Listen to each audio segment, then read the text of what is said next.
They see my disability, I see my ability. They call me disabled, I call myself differently abled. There are some incidents that happen in your life. Those incidents break you, deform you, but they mold you into the best version of you. And the same thing happened to me. I was 18 years old when I got married. My father wanted me to get married. And all I said was, if that makes you happy, I'll say yes. And of course, it was never a happy marriage. Just about after 2 years of getting married, I met a car accident. Somehow my husband fell asleep and the car fell in the ditch. He managed to jump out, saved himself. I'm happy for him. But I stayed inside the car and I sustained a lot of injuries. The list is a bit long, don't get scared. The wrist was fractured. Shoulder bone and collarbone were fractured. My whole rib cage got fractured. And because of the rib cage injury, lungs and liver were badly injured. I couldn't breathe. I lost urinary bowel control. That's why I have to wear the bag wherever I go. 3 vertebrae of my backbone were completely crushed. And I got paralyzed for the rest of my life. I finally ended up in a hospital where I stayed for 2.5 months. I underwent multiple surgeries. One day, doctor came to me and he said, well, I heard that you wanted to be an artist, but you ended up being a housewife. I have a bad news for you. You won't be able to paint again because your wrist and your arm are so deformed, you won't be able to hold a pen again. Next day, doctor came to me and said, your spine injury is so bad, you won't be able to walk again. Because of your spine injury and the fixation that you have in your back, you won't be able to give birth to a child again. That day, I was devastated. I asked my mother, why me? And that is where I started to question my existence. Why am I even alive? And that is where I realized that the words have the power to heal the soul. My mother said to me, this too shall pass. God has a greater plan for you.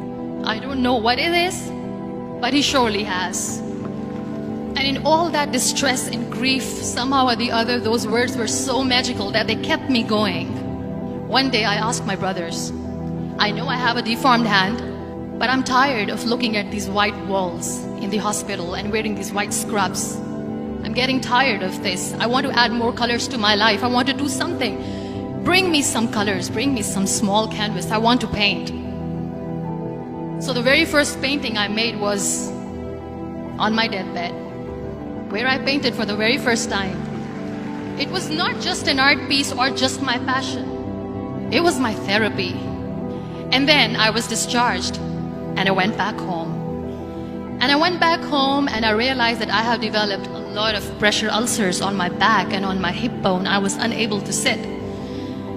There were a lot of infections in my body, a lot of allergies. So doctors wanted me to lie down on the bed straight for not 6 months, for not 1 year, for 2 years.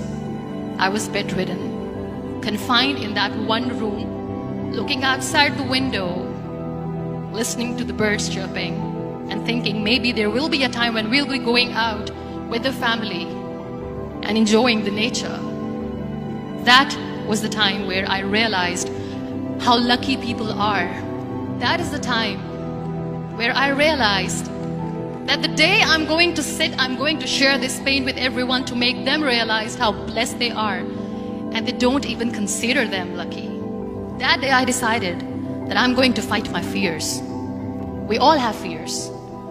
Fear of unknown, fear of losing people, fear of losing health, money.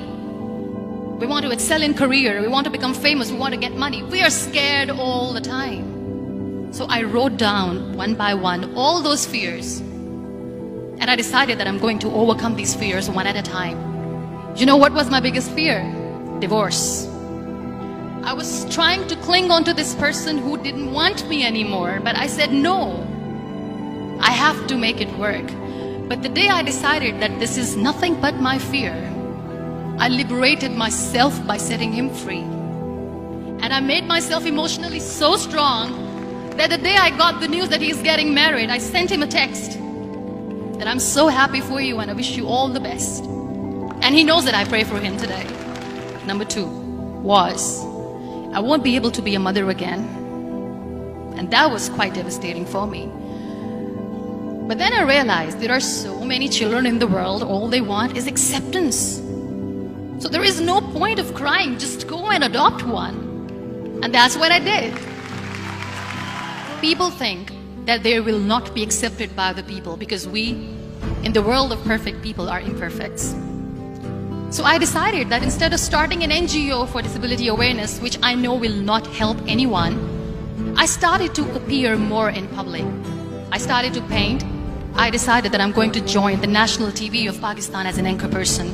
And I've been doing a lot of shows for the last 3 years. I became the National Goodwill Ambassador for UN Women Pakistan, and now I speak for the rights of women, children. We talk about inclusion, diversity, gender equality, which is a must. Every time I go in public, I always smile. It's always a big toothy smile on my face, and people ask me, don't you get tired of smiling all the time? What's the secret?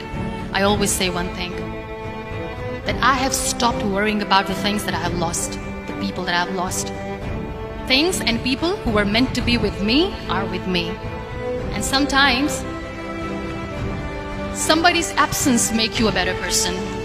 Cherish their absence. It's always a blessing in disguise.